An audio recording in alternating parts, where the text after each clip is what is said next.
Australia, India, Japan, and the United States to take on challenges ranging from health security to climate to emerging technologies. We're engaging with regional institutions from ASEAN to the African Union to the Organization of American States to focus on people's urgent needs for better health and better economic outcomes. We're back at the table in international forums, especially the United Nations, to focus attention and to spur global action on shared challenges. We are re-engaged at the World Health Organization and working in close partnership with COVAX to deliver life-saving vaccines around the world. We rejoined the Paris Climate Agreement, and we're running to retake a seat in the Human Rights Council next year at the UN. And as the United States seeks to rally the world to action, we will lead not just with the example of our power, but, God willing, with the power of our example. Make no mistake, the United States will continue to defend ourselves, our allies, and our interests against attack, including terrorist threats, as we prepare to use force if any is necessary. But to defend our vital U.S. national interest, including against ongoing and imminent threats. But the mission must be clear and achievable, undertaken with informed consent of the American people, and whenever possible, in partnership with our allies. U.S. military power must be our tool of last resort, not our first. And it should not be used as an answer to every problem we see around the world.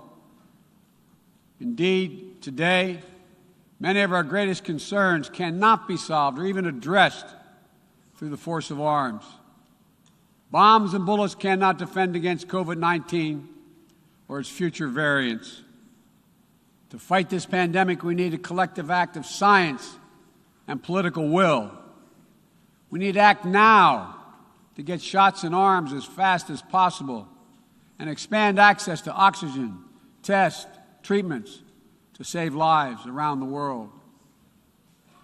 And for the future, we need to create a new mechanism to finance global health security that builds on our existing development assistance and global health and a global health threat council that is armed with the tools we need to monitor and identify emerging pandemics so that we can take immediate action.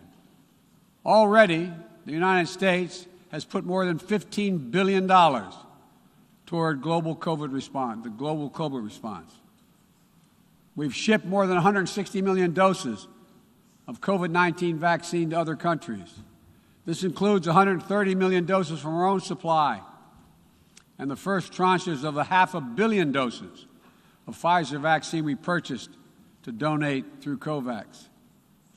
Planes carrying vaccines from the United States have already landed in 100 countries, bringing people all over the world a little dose of hope, as one American nurse termed it to me, a dose of hope direct from the American people, and importantly, no strings attached. And tomorrow, at the U.S.-hosted Global COVID-19 Summit, I'll be announcing additional commitments as we seek to advance the fight against COVID-19 and hold ourselves accountable around specific targets on 3 key challenges: saving lives now, vaccinating the world, and building back better. This year has also brought widespread death and devastation from the borderless climate crisis. The extreme weather events that we have seen in every part of the world, and you all know it and feel it, represent what the Secretary General has rightly called Code Red for humanity. And the scientists and experts are telling us that we're fast approaching a point of no return in a literal sense. To keep within our reach the vital goal of limiting global warming to 1.5 degrees Celsius, every nation needs to bring their highest possible ambitions to the table when we meet in Glasgow for COP26. And then to have to keep raising our collective ambition over time. In April, I announced the United States' ambitious new goal under the Paris Agreement to reduce greenhouse gas emissions from the United States by 50 to 52% below 2005 levels by 2030, as we work toward achieving a clean energy economy with net zero emissions by 2050. And my administration is working closely with our Congress to make critical investments in green infrastructure and electric vehicles that will help us lock in progress at home toward our climate goals. And the best part is, making these ambitious investments isn't just good climate policy. It's a chance for each of our countries to invest in ourselves and our own future. It's an enormous opportunity to create good-paying jobs for workers in each of our countries and to spur long-term economic growth that will improve the quality of life for all of our people. We also have to support the countries and people that will be hit the hardest and that have the fewest resources to help them adapt. In April, I announced the United States will double our public international financing to help developing nations tackle the climate crisis. And today, I'm proud to announce that we'll work with the Congress to double that number again, including for adaptation efforts. This will make the United States a leader in public climate finance, and with our added support, together with increased private capital and from other donors, we'll be able to meet the goal of mobilizing $100 billion to support climate action in developing nations. As we deal with these crises, we're also encountering a new era, an era of new technologies and possibilities that have potential to release and reshape every aspect of human existence. And it's up to all of us to determine whether these technologies are a force to empower people or to deepen repression. As new technologies continue to evolve, we'll work together with our democratic partners to ensure that new advances in areas from biotechnology to quantum computing, 5G, artificial intelligence, and more are used to lift people up, to solve problems, and advance human freedom, not to suppress dissent or target minority communities. And the United States intends to make a profound investment in research and innovation, working with countries at all stages of economic development to develop new tools and technologies to help us tackle the challenges of this second quarter of the 21st century and beyond. We're hardening our critical infrastructure against cyber attacks, disrupting ransomware networks, and working to establish clear rules of the road for all nations as it relates to cyberspace. We'll reserve the right to respond decisively to cyber attacks that threaten our people, our allies, or our interests. We will pursue new rules of global trade and economic growth that strive to level the playing field so that it's not artificially tipped in favor of any one country at the expense of others. And every nation has the right and opportunity to compete fairly. We will strive to ensure that basic labor rights, environmental safeguards, and intellectual property are protected, and that the benefits of globalization are shared broadly throughout all our societies. We'll continue to uphold the long-standing rules and norms that have formed the guardrails of international engagement for decades, that have been essential to the development of nations around the world.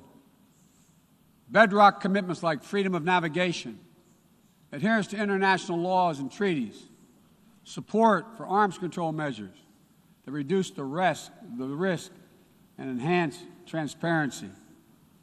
Our approach is firmly grounded and fully consistent with the United Nations mission and the values we've agreed to when we drafted this charter. These are commitments we all made and that we're all bound to uphold. And as we strive to deal with these urgent challenges, whether they're long-standing or newly emerging, we must also deal with one another.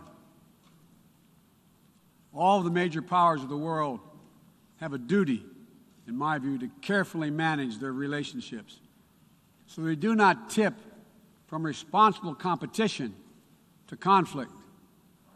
The United States will compete, and will compete vigorously, and lead with our values and our strength. We'll stand up for our allies and our friends and oppose attempts by stronger countries to dominate weaker ones, whether through changes to territory by force, economic coercion, technical exploitation, or disinformation. But we're not seeking, say it again, we are not seeking a new Cold War or a world divided into rigid blocs. The United States is ready to work with any nation that steps up and pursues peaceful resolution to shared challenges, even if we have intense disagreements in other areas, because we'll all suffer the consequences of our failure if we do not come together to address the urgent threats like COVID-19 and climate change, or enduring threats like nuclear proliferation. The United States remains committed to preventing Iran from gaining a nuclear weapon. We're working with the P5+1 to engage Iran diplomatically and to seek a return to JCPOA. We're prepared to return to full compliance if Iran does the same. Similarly, we seek serious and sustained diplomacy to pursue the complete denuclearization of the Korean Peninsula. We seek concrete progress toward an available plan with tangible commitments that would increase stability on the peninsula and in the region, as well as improve the lives of the people in the Democratic People's Republic of Korea. We must also remain vigilant to the threat of terror that terrorism poses to all our nations, whether emanating from distant regions of the world or in our own backyard. We know the bitter sting of terrorism. The bitter sting of terrorism is real. We've almost all experienced it. Last month, we lost 13 American heroes and almost 200 innocent Afghan civilians in a heinous terrorist attack at the Kabul airport. Those who commit acts of terrorism against us will continue to find a determined enemy in the United States. The world today is not the world of 2001, though. And the United States is not the same country we were when we were attacked on 9/11 20 years ago. Today, we're better equipped to detect and prevent terrorist threats, and we are more resilient in our ability to repel them and to respond. We know how to build effective partnerships to dismantle terrorist networks by targeting their financing and support systems, countering their propaganda, preventing their travel, as well as disrupting imminent attacks.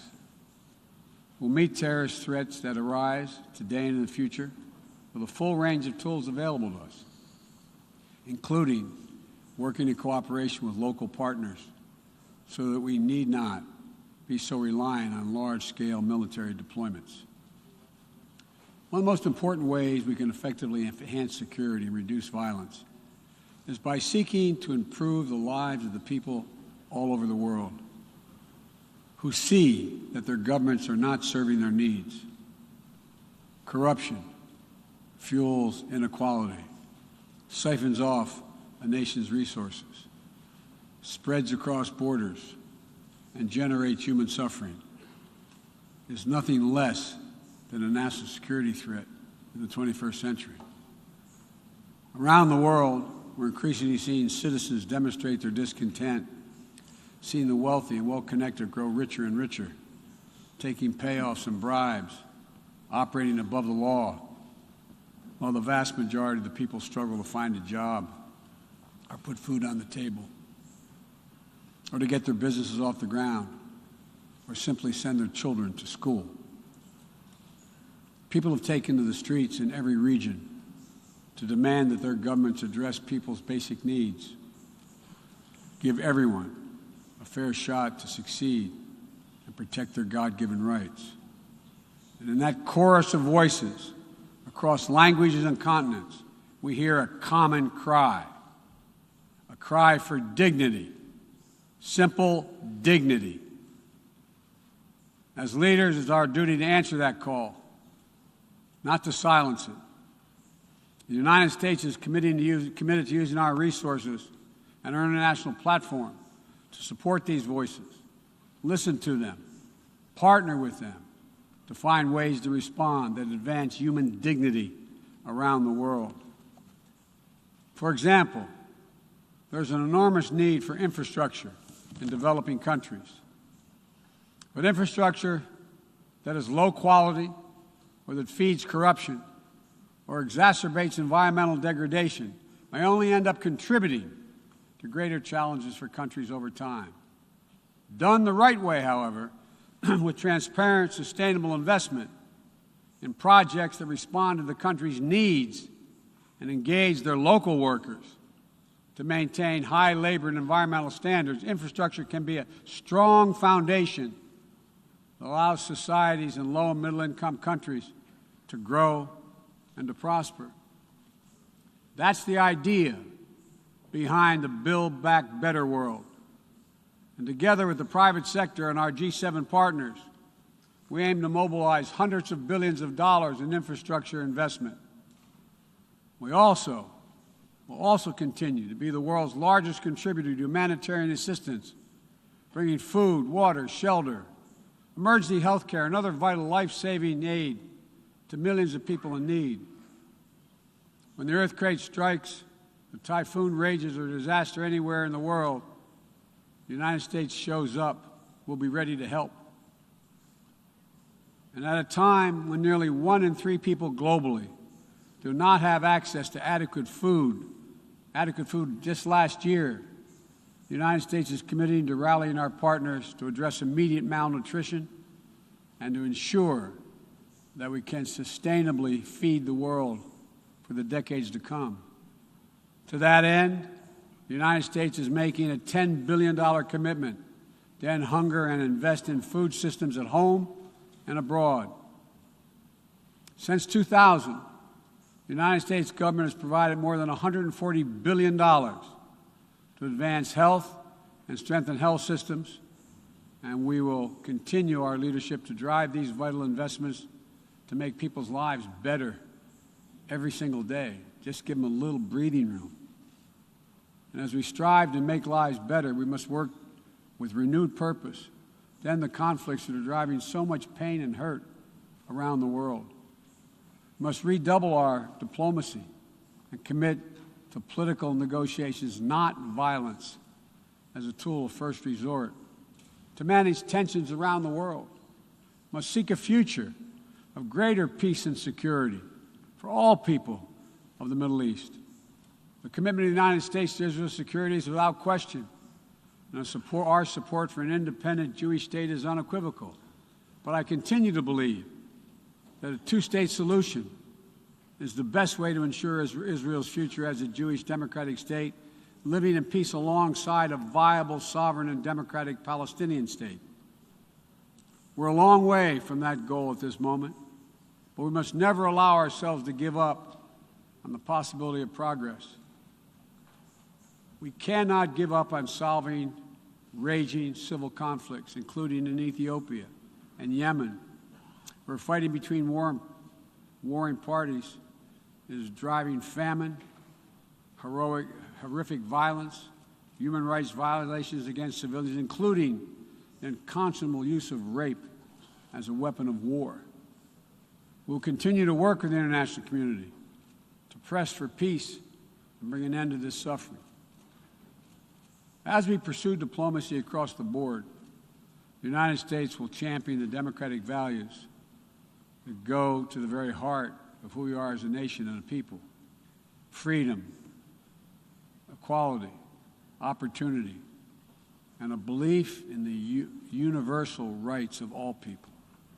It's stamped into our DNA as a nation, and critically, it's stamped into the DNA of this institution, the United States. We sometimes forget I quote the opening words of the Universal Declaration of Human Rights, quote, "The equal and inalienable rights of all members of the human family is the foundation of freedom, justice, and peace in the world." The founding ethos of the United Nations places the rights of individuals at the center of our system. And that clarity and vision must not be ignored or misinterpreted. The United States will do our part, but will be more successful and more impactful if all of our nations are working toward the full mission to which we are called. That's why more than 100 nations united again around a shared statement, and the Security Council adopted a resolution outlining how we'll support the people of Afghanistan moving forward, laying out the expectations to which we'll hold the Taliban when it comes to respecting universal human rights. We all must advocate for women, the rights of women and girls to use their full talents, to contribute economically, politically, and socially, and pursue their dreams free of violence and intimidation.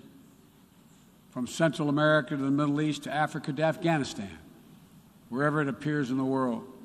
We all must call out and condemn the targeting and oppression of racial, ethnic, and religious minorities whether it occurs in Xinjiang or northern Ethiopia or anywhere in the world. We all must defend the rights of LGBTQI individuals so they can live and love openly without fear, whether it's Chechnya or Cameroon or anywhere. As we steer our nations toward this inflection point and work to meet today's fast-moving, cross-cutting challenges, let me be clear. I am not agnostic about the future we want for the world. The future will belong to those who embrace human dignity, not trample it. The future will belong to those who unleash the potential of their people, not those who stifle it. The future will belong to those who give their people the ability to breathe free, not those who seek to suffocate their people with an iron hand. Authoritarianism, the authoritarianism of the world, may seek to proclaim the end of the age of democracy, but they're wrong. The truth is, the democratic world is everywhere. It lives in the anti-corruption activists, the human rights defenders, the journalists, the peace protesters. On the front lines of this struggle in Belarus, Burma, Syria, Cuba, Venezuela, and everywhere in between. It lives in the brave women of Sudan who withstood violence and oppression to push a genocidal dictator from power and who keep working every day to defend their democratic progress. It lives in the proud Moldovans who helped deliver a landslide victory for the forces of democracy with a mandate to fight graft, to build a more inclusive economy. It lives in the young people of Zambia who harnessed the power of their vote for the first time, turning out in record numbers to denounce corruption and chart a new path for their country. And while no democracy is perfect, including the United States, we'll continue to struggle to live up to the highest ideals to heal our divisions. And we face down violence and insurrection. Democracy remains the best tool we have to unleash our full human potential. My fellow leaders, this is a moment where we must prove ourselves the equals of those who come before us, who with vision and values and determined faith in our collective future built our United Nations, broke the cycle of war and destruction, and laid the foundations for more than 7 decades of relative peace and growing global prosperity. Now, we must again come together to affirm the inherent humanity that unites us is much greater than any outward divisions or disagreements. We must choose to do more than we think we can do alone so that we'll accomplish what we must together. Ending this pandemic and making sure we're better prepared for the next one. Staving off climactic climate change and increasing our resilience to the impacts we already are seeing. Ensuring a future where technologies are a vital tool to solving human challenges and empowering human potential, not a source of greater strife and repression. These are the challenges that we will determine what the world looks like for our children and our grandchildren and what they'll inherit. We can only meet them by looking to the future. I stand here today for the first time in 20 years with the United States not at war. We've turned the page. All the unmatched strength, energy, and commitment, will, and resources of our nation are now fully and squarely focused on what's ahead of us, not what was behind. I know this. As we look ahead, we will lead. We will lead on all the greatest challenges of our time, from COVID to climate, peace and security, human dignity and human rights, but we will not go it alone. We will lead together with our allies and partners and in cooperation with all those who believe as we do that this is within our power to meet these challenges, to build a future that lifts all of our people and preserves this planet. But none of this is inevitable. It's a choice. And I can tell you where America stands. We will choose to build a better future. We, you and I, we have the will and capacity to make it better. Ladies and gentlemen, we cannot afford to waste any more time. Let's get to work. Let's make our better future now. We can do this. It's within our power and capacity. Thank you. God bless you all.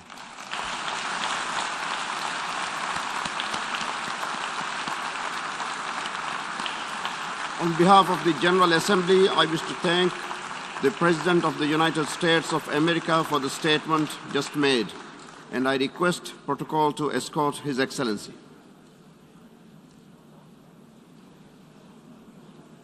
May I request representatives to remain seated while we suspend the meeting for 5 minutes before resuming to hear the next speaker.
distinguished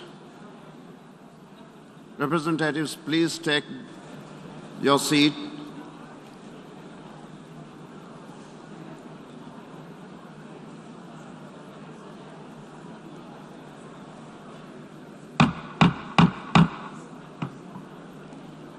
Please be seated.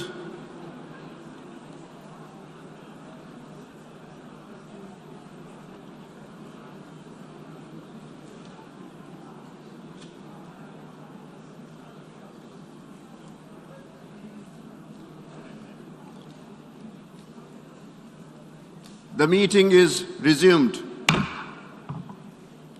Please be seated.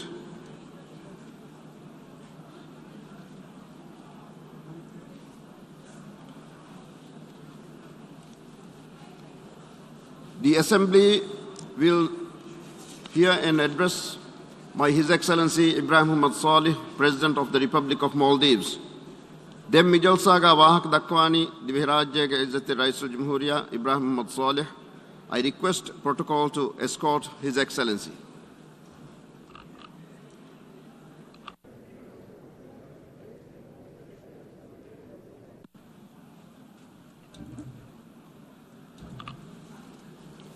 Alifdaluge Am Majlihuga Namuga, Diviraja Izzate Rais Jumhuria, Alfal Ibrahim Salihak, Alifdala Marhaba Danwan, Adi Mimadliha Mukhatab Kovakru Dekama Dawat Arwa.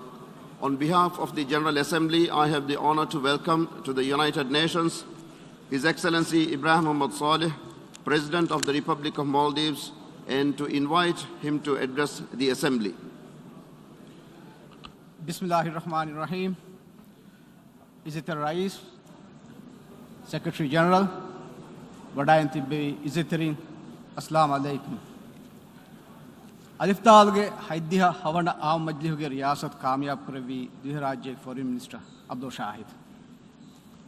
Me Divya Qawma Libono Nuhan Materi Sharafe. Me Munasabatuga Divya Rayituna Adi Argunga Namga Hun Marhabaye Danawa. Hama Efadain Makama Alun Hoi Vadan Alif Dalge Secretary General Barak Badi Ariskura. Izzati الرئيس minimum dawlat ke maqam jazira rajya dibuni mige fansas ahar kuri eya ek divehin avasyagati alif dal member ka dih rajya eduma ekan hasil wadane kamuge yaqeen kame eduhak nei ei istimari bharta ludemu dia dandiwal qawmuta villi minimum dia Pahuge Tarikh deki a zama. Ei Amilla Hivara Minnatum Barutan Hindemila Etake Gaum Alang Ufankurui Ranzama. Ei Tahuziba Tamadunge Edumga Insaniyat Hashifalali Zama. Eruge Hassas Husasaki Kudi Gaum Takum Alif Talga Safang Eruma Bodet Gaum Takeruhun Libuma Nulibunga Machangoi Ehsas. Rajya Alif Talga member kan Dinuma med Barugada Bodeti Gaumatoge Rauyaki. Whether a small island would qualify to meaningfully contribute to world affairs. Bainalogami Masrahuga Baspunumge Gabiliat Adiekamge Kufu Argonmege Kibaga Hamaveto Nota Nunto Oisual. Today, 56 years since then, as President of the Republic of Maldives, I address the presidency of this General Assembly in our mother tongue. Our mother tongue, Divehin, the language we take pride in and is close to our hearts. A language that is most familiar for the presidency of this General Assembly. The Maldives may be small in size. Maldivians, however, are big in their rich culture and heritage.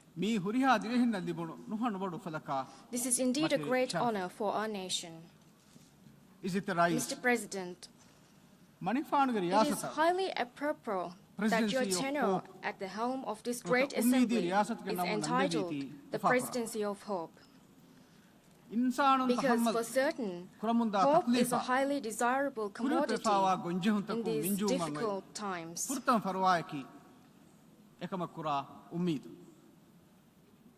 And surely what led to the formation of the United Nations, it was hope for a world devoid of the ugliness of wars and famine, hope for equality of all peoples to prevail, hope for justice, human rights, self-determination and democracy to reign supreme, hope of a world where people oppressed under the yoke of colonial rule and other forms of oppression were rendered free. Hope that we preserve a planet, its resources, ecosystems, and wonders for generations yet to be born. Mr. President, for the past 76 years, every year, we gather in this great hall and give speeches that inspire us to scale seemingly insurmountable odds to resolve various problems that afflict our global community. Yet, for all our achievements and success, the COVID-19 pandemic has pushed our progress back years. The adverse impacts of climate change are increasing. The steady growth of the world's population is also increasing the presence of famine.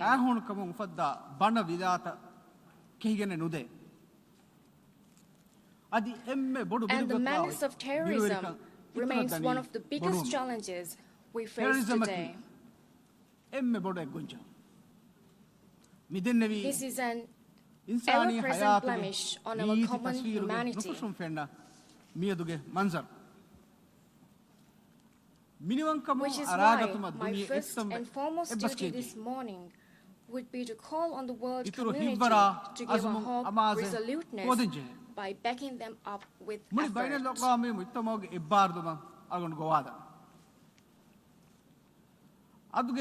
I believe the 5 rays of hope offered in your PGA manifesto presents great hope in itself, Mr. President. From our small island nations to the powers spanning continents, the consequences of COVID-19 have been the same. It has laid bare, in the starkest of terms, what we have already known. Namely, that in today's world, we are bound together. We must work together in solidarity and unity to achieve our ambitions together.